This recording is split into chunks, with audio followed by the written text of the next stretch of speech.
The dust devil spins across the cracked earth, a frantic miniature cyclone of despair. Elias Thorne shields his eyes, the grit stinging, a taste he knows too well these past 2 years. His ranch, the Bar M, is dying a slow, thirsty death. Cattle stand rib-thin in the shimmering heat haze, their bawling a mournful dirge. The creek's a scar of dried mud. He's tried everything, prayed to a god he's not sure listens anymore, and now he's down to his last, most desperate notion, the woman they call the Storm Witch, the Rain Caller, the cursed one. He's heard the whispers in Junction Creek, how she wanders from one drought-stricken place to another, sometimes bringing relief, other times ruin. They say she talks to the sky, and sometimes the sky talks back with a fury. But the Bar M won't survive another month like this. He needs rain, not rumors, but he's got a handful of coin left and a profound lack of better options. The woman, Serafina, is his only gamble. He finds her on the edge of the Badlands, a solitary figure against a vast, indifferent sky, her camp little more than a bedroll and a small, smokeless fire. She is not what he expects, younger, quieter, with eyes that seem to hold the shadows of 1,000 brewing storms. He makes his offer, his voice hoarse from dust and desperation. They say you can bring rain. Her gaze, unsettlingly direct, meets his. Sometimes the rain comes, sometimes it brings more than water. The air crackles with an unspoken warning. His land is parched, his spirit nearly broken. If she is cursed, then perhaps they are a fitting pair. I'll take that chance, he says, the words feeling heavier than the coins he offers. And with that, his bargain with the unknown is struck. She will come to the Bar M. Before we see if Serafina's cure is worse than the disease, tell us in the comments, what's the toughest situation you've ever had to survive? And if you admire pure grit, hit that like button and subscribe. She simply nods, a small, almost imperceptible movement, then gathers her meager belongings. He'd made his deal, and now she was a shadow at his horse's flank, as they rode towards the withered heart of his hope. The journey back to the Bar M had been a quiet affair, marked only by the relentless sun and the whisper of dead grass underfoot. Elias Thorne had inherited the ranch from his father, a man who'd poured his life into the unforgiving land, and Elias felt the weight of that legacy with every failed crop, every dying calf. He was a man of the earth, practical and stoic, not given to fancy or superstition, yet here he was, pinning his future on a woman whispered to commune with tempests. He'd seen the fear in the eyes of the few folks they'd passed on the trail, the way they'd skirted wide around Serafina, as if her very presence might taint them. Junction Creek was a small town, tight-knit and quick to judge, and a woman like Serafina, unattached and possessed of such a strange, unsettling reputation, was prime fodder for their fear-laced gossip. Serafina, for her part, had remained an enigma. She rode with an unnatural stillness, her gaze often fixed on the horizon, as if reading portents in the endless, brassy sky. Her face, framed by dark, wind-tangled hair, was hard to read, not unkind, but reserved, carrying a weariness that belied her apparent youth. She spoke little, answering his necessary questions with a brevity that bordered on curtness, yet there was no malice in it, only a profound economy of words. He learned nothing of her past, her origins, or the truth behind the wild tales that clung to her like burrs. When they reached the ranch, the sight of it seemed to deepen the lines of worry on Elias's face. The main house, a sturdy but unadorned structure, baked under the sun. The corrals were dusty, the water troughs nearly empty. A few remaining cattle huddled in the scant shade of the barn, their hides dull, their heads hanging low. Even the air felt defeated. He'd offered her the small bunkhouse, little more than a shed, but clean enough. She'd accepted with a quiet, "It will do," her eyes taking in the barren landscape, the parched fields that should have been green with grazing. He'd seen a flicker of something in their depths then, not pity perhaps, but a kind of recognition, as if she understood the language of drought all too well. The first few days, she did little that seemed connected to rainmaking. She walked the property, her steps slow and deliberate, pausing for long moments to stare at the sky, to touch the dry soil, to run her fingers over the brittle leaves of the cottonwoods near the dry creek bed. Elias watched her from a distance, a knot of impatience and apprehension tightening in his gut. He'd paid her half the agreed sum up front, a significant portion of his dwindling funds, and the rest was contingent on rain. Real, soaking rain. The townsfolk, when he had to ride in for meager supplies, hadn't been shy with their opinions. Old man Hemlock, the storekeeper, had peered at him over his spectacles, his voice a low grumble. "Heard you brought that woman out to your place, Thorne. Playing with fire you are. Some things are best left to God and nature." Martha Peabody, whose tongue was as sharp as her needles, had declared loud enough for half the store to hear, "Mark my words, he'll bring ruin on us all, consorting with her kind. If the good Lord meant for it to rain, it would rain." Elias had merely gritted his teeth, collected his flour and beans, and ridden out, their scornful glances burning into his back. The isolation of the Bar M, once a source of peace, now felt like a fragile shield. He found Seraphina one evening by the skeletal remains of the creek. She had several small, smooth stones laid out in a pattern on a flat rock, and a bundle of dried herbs smoldered beside them, releasing a strange, pungent smoke. She wasn't chanting or performing any grand gestures, just sitting quietly, her eyes closed, her hands resting palm up on her knees. The air around her felt different. Thicker, somehow, charged with an unseen energy. He'd almost spoken, then thought better of it, retreating as silently as he'd come. He was a rancher, a man of tangible things, soil, cattle, leather. This was beyond his ken, and the not knowing gnawed at him. Was she a charlatan, preying on his desperation? Or was there truly something to her quiet rituals, something that could coax life back into his dying land? The silence of the sky offered no answers, only the oppressive, suffocating heat. A week into her stay, the first sign appeared. Not rain, but a wind.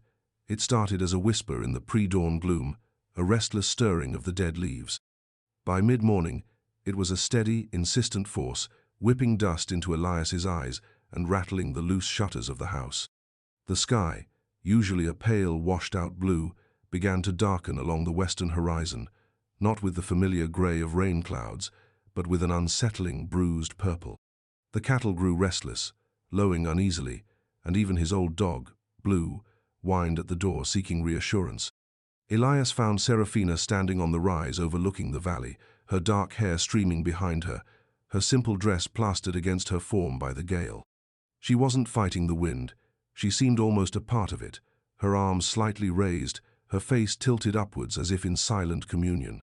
There was a wildness about her then, a raw elemental power that was both compelling and deeply unnerving.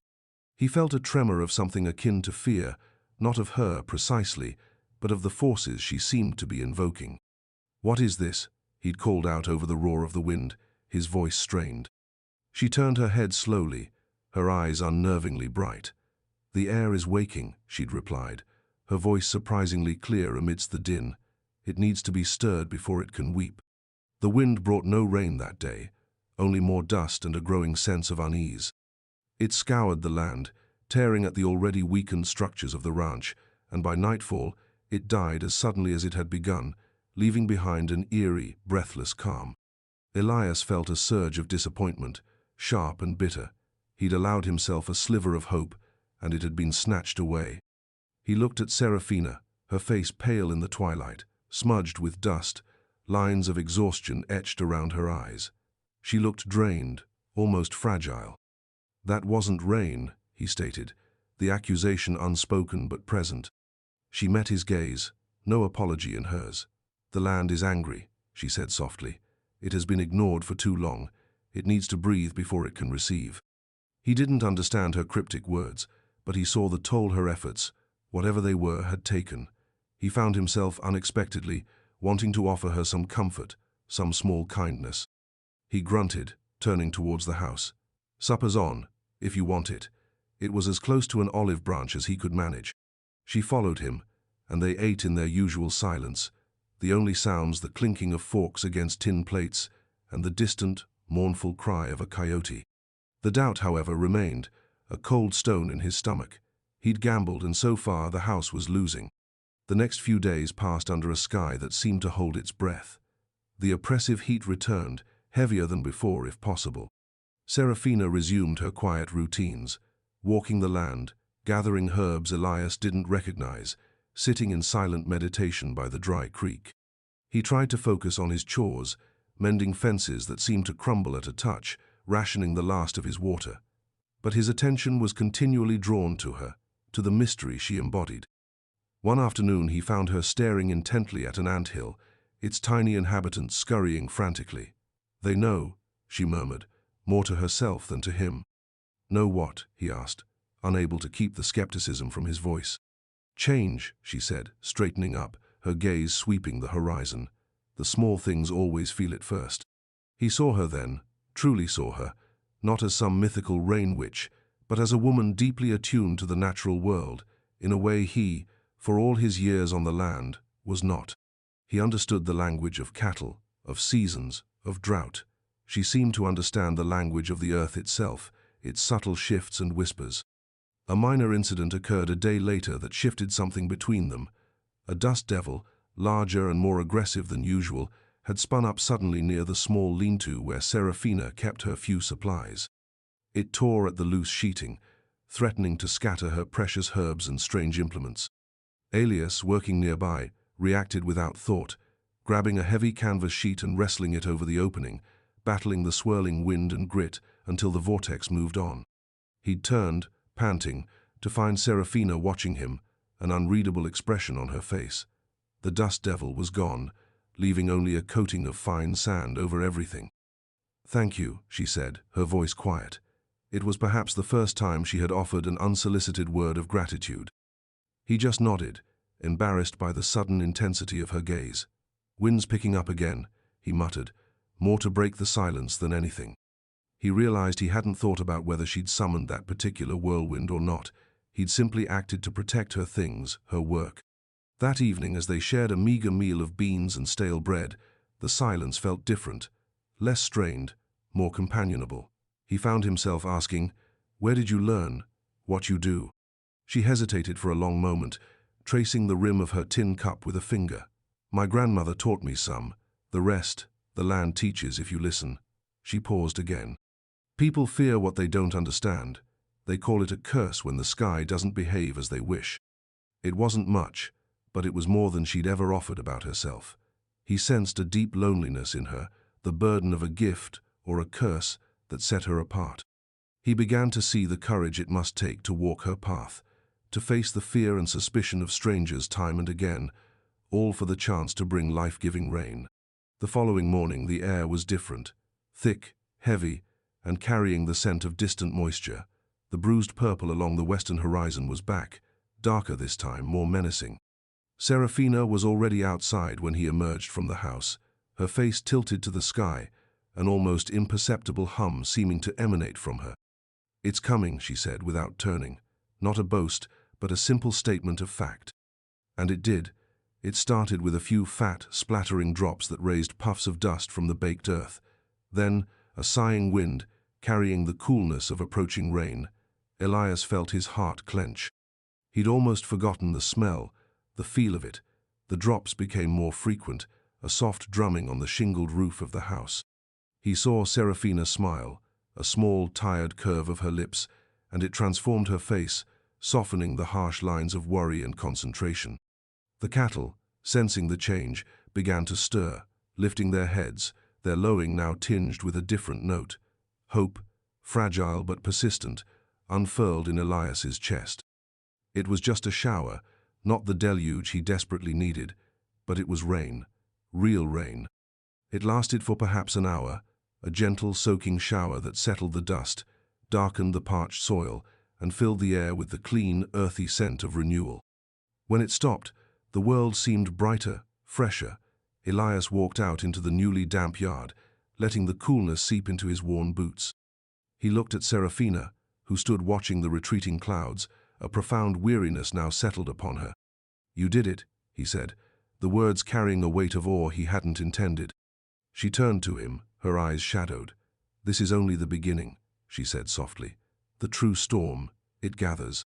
His elation was tempered by her solemn tone. He'd seen her power, but he also sensed its cost. He found himself worrying less about his ranch, and more about the strange, solitary woman who had brought the first drops of hope to his barren land. The townsfolk might call her cursed, But as he looked at the glistening leaves and the dark, damp earth, Elias Thorne began to suspect she might be the closest thing to a miracle he was ever likely to witness. Yet her warning about a true storm lingered, a new unease settling in beside the fragile bloom of optimism. The small shower had been a balm, but it was far from salvation. The ground drank it greedily, and within 2 days, the oppressive heat began to bake the moisture away. Elias felt his brief hope flicker. He watched Serafina, who seemed to be gathering her strength, her walks becoming longer, her periods of quiet contemplation more intense. She collected dew from the few hardy plants that clung to life, mixed strange concoctions of herbs and earth, and often stood for hours facing the west, as if in a silent, protracted argument with the sky.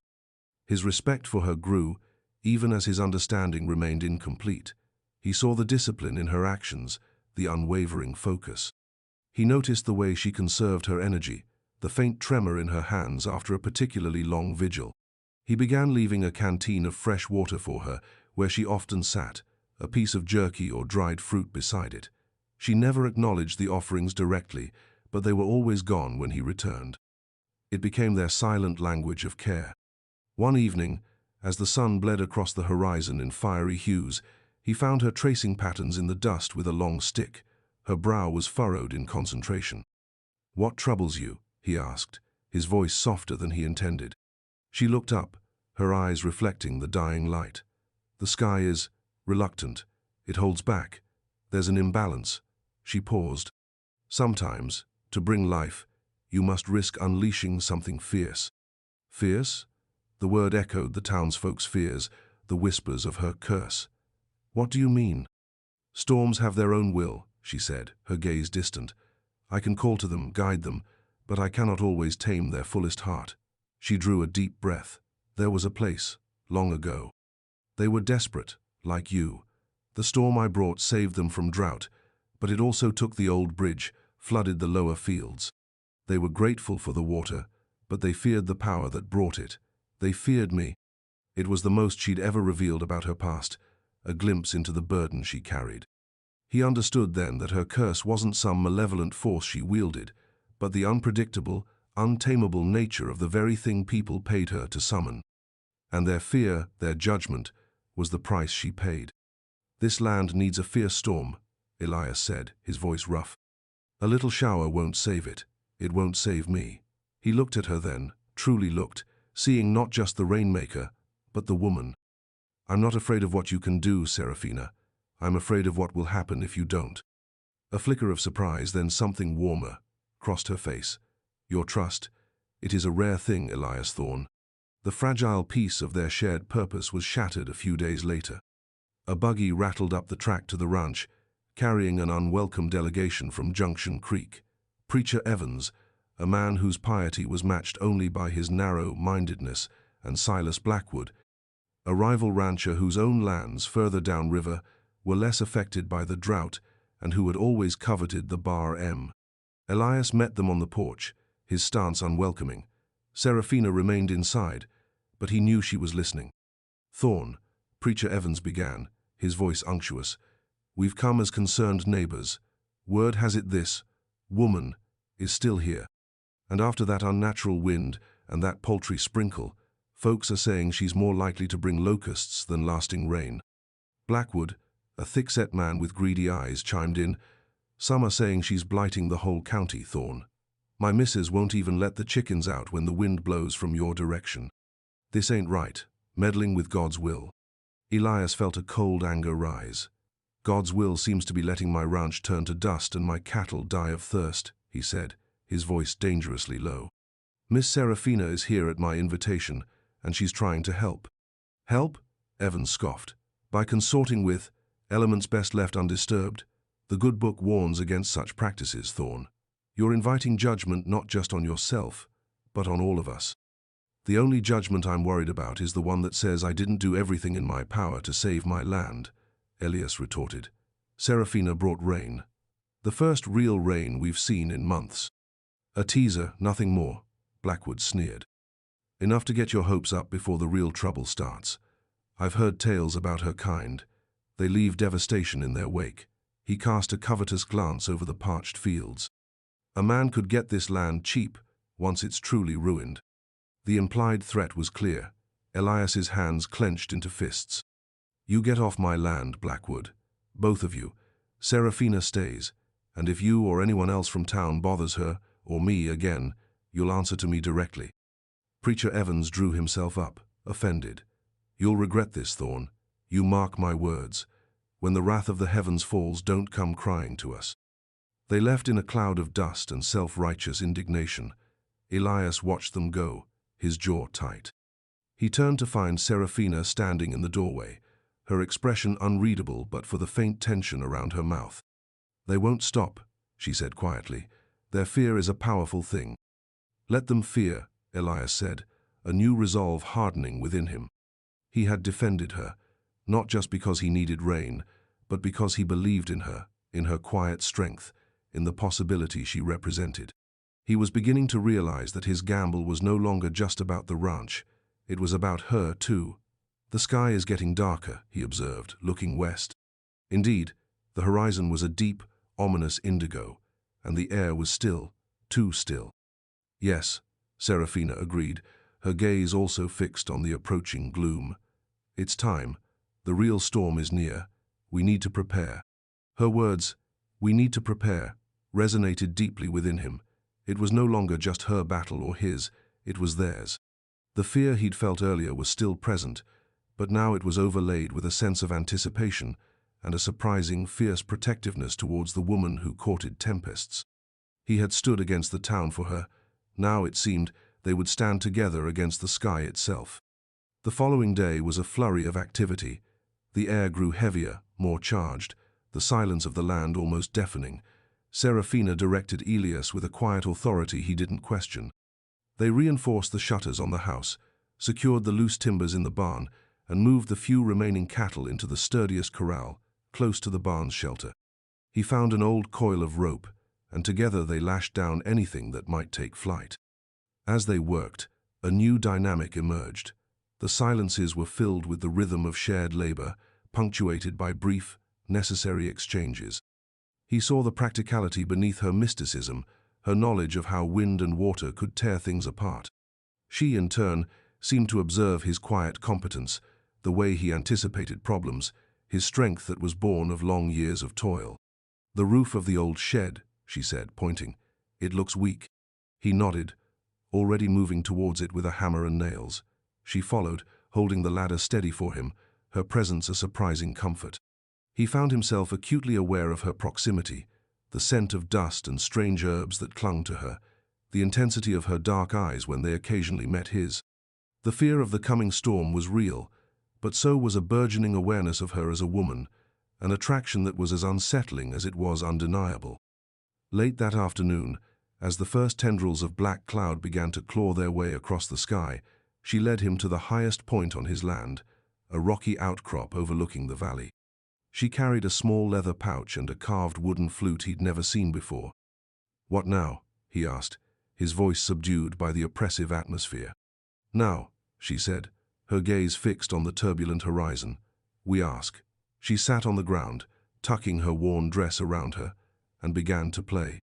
The music was unlike anything he'd ever heard, wild, plaintive, and deeply resonant, seeming to echo the groaning of the wind that was beginning to pick up. It wasn't a tune of command, but of supplication, a call to the vast, brooding power gathering before them. Elias watched, mesmerized. The wind whipped her hair around her face, and her eyes were closed, her expression one of intense concentration, almost pain. He felt a profound sense of awe and a deep, aching protectiveness.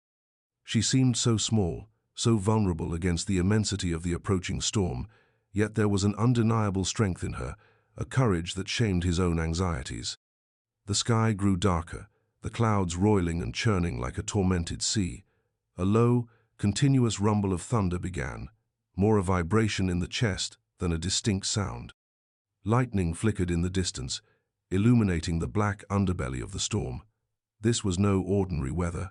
It felt primal, elemental, as if the very fabric of the world was being unstitched. Serafina's music grew more intense, more desperate, matching the rising fury of the elements. Elias found himself holding his breath, his knuckles white as he gripped a nearby rock for support. He wanted to tell her to stop, to seek shelter, but he knew she wouldn't. This was her purpose, her calling, her curse. Then the first drops of rain fell, huge, cold and hard, striking the parched earth with audible force. Within moments, it became a torrent, a solid sheet of water that blurred the landscape and soaked them both to the skin in seconds. The wind shrieked, tearing at them, and the thunder was no longer distant but directly overhead, cannonades that shook the ground beneath their feet. Serafina stopped playing, her flute falling to her lap. She opened her eyes, and they were wide, reflecting the wild flashes of lightning. He saw fear in them now, raw and undisguised, but also a fierce exultation. "It's here," she cried over the roar of the storm, a strange, triumphant smile on her face. "It's truly here." Elias grabbed her arm. "We need to get to the house," he yelled, pulling her up. The outcrop was too exposed, too dangerous. Together, they stumbled and fought their way back towards the ranch buildings, bent double against the wind and the lashing rain. Visibility was almost zero. Branches tore from the cottonwoods, and debris swirled around them. He kept a tight grip on her arm, his own fear a cold knot in his stomach, but his primary concern was for her safety. She was the eye of this hurricane, the one who had called it forth, and he felt an overwhelming urge to shield her from its wrath. They reached the relative safety of the porch, gasping for breath, drenched and shivering. The rain was a deafening roar on the roof, the wind howling like a banshee. Inside, the house felt like a fragile shell against the storm's fury. Blue, his old dog, was cowering under the table, whimpering. Elias quickly barred the door, then turned to Serafina. Her hair was plastered to her face, her dress clinging to her, water streaming from her. She was trembling, whether from cold or the aftermath of her efforts, he couldn't tell. He saw a cut on her cheek where a piece of flying debris must have struck her. Without a word, he went to the dry sink, found a relatively clean cloth, and gently dabbed at the cut. Her skin was cold beneath his fingers. Their eyes met, and in that moment, in the heart of the raging storm she had summoned, something shifted irrevocably between them. The barriers of suspicion and circumstance, of rancher and rainmaker, seemed to dissolve, leaving only two people, man and woman, facing the raw power of nature and their own burgeoning, unspoken feelings. "You brought it," he said, his voice husky, his gaze holding hers. "You truly brought it." She nodded, a shiver running through her. "I told you," she whispered, her voice barely audible above the storm. "Sometimes it brings more than water." He knew then, with a certainty that settled deep in his bones, that whatever the storm took, whatever it left behind, his life was now inextricably bound to this strange, powerful, vulnerable woman. The drought had brought her to him, but it was the storm, in all its terrifying majesty, that was stealing his heart. The storm raged for hours, a relentless assault of wind and water. The house groaned and shuddered under the onslaught. Elias and Serafina moved through the rooms, checking windows, mopping up the water that seeped under the door and through cracks in the aging roof. They worked in tandem, a rhythm born of necessity, their earlier awkwardness replaced by a focused urgency. At one point, a particularly violent gust of wind tore a shutter from its hinges with a sickening crack. Rain and debris blasted into the room. Elias fought his way to the opening, Serafina right behind him, handing him a length of planking he'd set aside. Together, they managed to nail it crudely across the window, their hands brushing, their bodies close in the cramped space, the roar of the storm a wild symphony around them. He was intensely aware of her, the scent of rain and damp earth on her skin, the surprising strength in her slender arms as she helped him brace the wood. Later, huddled near the cold hearth, a fire was out of the question with the wind threatening to suck it up the chimney. They listened to the fury outside. Blue had crept out from under the table to lay his head on Serafina's lap, and she stroked his ears absently, her gaze distant. "Have you ever seen one this strong?" Elias asked, his voice low. She shook her head slowly. "A few times. Each one is different. Each one takes something." Her face was pale, her earlier exultation replaced by a profound weariness. He saw the immense toll her gift, or curse, exacted. It wasn't just a matter of chanting words or performing rituals. She poured something of herself into the calling of the storm, a part of her life force.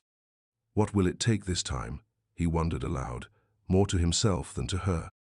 She looked at him then, her dark eyes searching his. Perhaps what needed to be washed away, she said softly. Old fears, old sorrows. He thought of the townsfolk, of Blackwood and Preacher Evans, their petty judgments and greed. He thought of his own despair, the crushing weight of the dying ranch. Maybe she was right.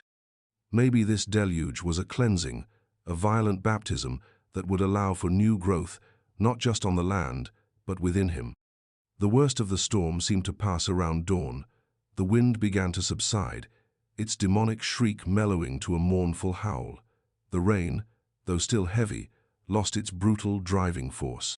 Exhausted, they had dozed fitfully, Elias in his chair, Serafina curled on the rag rug by the hearth, Blue still nestled beside her. He woke to a world transformed. The rain had softened to a steady, gentle drumming. He rose, stiffly, and went to the window, pushing aside the makeshift barricade. The sight that met his eyes made him catch his breath. The land was awash. The creek, which had been a dry scar for so long, was now a rushing, brown torrent, overflowing its banks. Puddles the size of small ponds dotted the yard. The air was cool, clean, and alive with the sound of dripping water and the distant gurgle of the revitalized earth.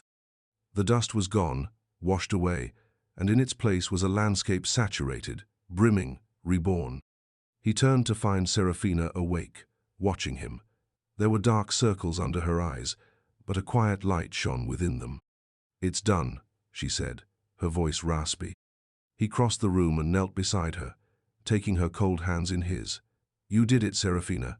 You saved it. You saved everything." A faint smile touched her lips. The land was ready to drink. He looked at their joined hands, at her tired face, and the words came unbidden, raw and true. "It wasn't just the land I was worried about saving." Her gaze softened, a flicker of vulnerability, of hope, in their depths. The sound of the steady rain was a soothing balm, a promise of renewal. The fury had passed, and in its wake, something precious and fragile had taken root between them. The town, their judgment, the hardship of the past, it all seemed distant, insignificant compared to the quiet miracle of this moment. As the light grew, they ventured outside. The devastation was evident, fences down, the old shed partially collapsed as she'd predicted, debris scattered everywhere.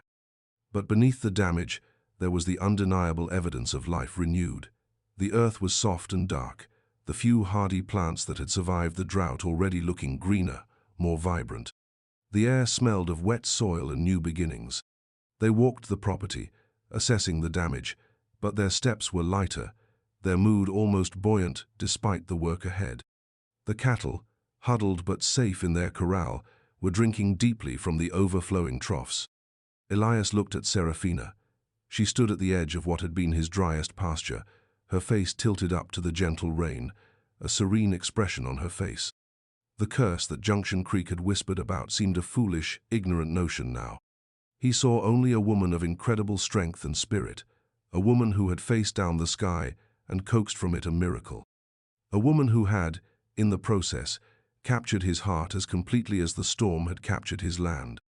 He went to her, took her hand. It was still cool, but her grip was firm. "The town will talk," she said, her voice quiet, though not with fear. "Let them," Elias replied, his gaze unwavering. "They can say what they like. I know the truth, and so does the land." He looked out over the transformed landscape, then back at her. "You brought more than storms, Serafina." A slow smile spread across her face, genuine and radiant, chasing away the last shadows of exhaustion. "And you, Elias Thorne," she said softly, her eyes holding his, "were brave enough to welcome them." The rain continued to fall, a soft, life-giving blessing. The work of rebuilding would be hard, but now it would be shared. He had hired a Rainmaker, a woman whispered to be cursed. She had brought storms, fierce and elemental. And in the heart of that tempest, amidst the fear and the fury, she had indeed stolen his heart, washing away the drought in his soul as surely as she had washed the dust from his land. The future was unwritten, but for the first time in a long time, Elias Thorne looked towards it with a heart full of hope and love. The storm had passed, leaving in its wake a world cleansed and thirsting for growth. He watches Serafina as she stands by the now-flowing creek, her hand trailing in the cool water, a small, contented smile playing on her lips. The green is already returning to the distant pastures, a vibrant promise against the damp, dark earth. His ranch, the Bar M, has been given a second chance, and so, it seems, has he. He walks towards her, the mud squelching softly under his boots, a sound that is now music. She looks up as he approaches, her eyes clear and calm, the shadows of past storms replaced by a quiet light. He reaches for her hand, and she takes his without hesitation, their fingers lacing together. The whispers from Junction Creek about her curse feel like a distant, irrelevant echo. Here, with the resurrected land breathing around them, there is only the truth of what they faced together and what they found in each other. He didn't just hire a rainmaker, he found the missing part of his own landscape. The storms she brought were terrifying, transformative, and ultimately, a blessing that washed away more than just the drought. Thanks for watching. If you believe in compassion overcoming prejudice and finding love in unexpected places, give this story a like and subscribe for more. This story showed love and heroism where least expected. What was your favorite moment of connection between them? Tell us in the comments.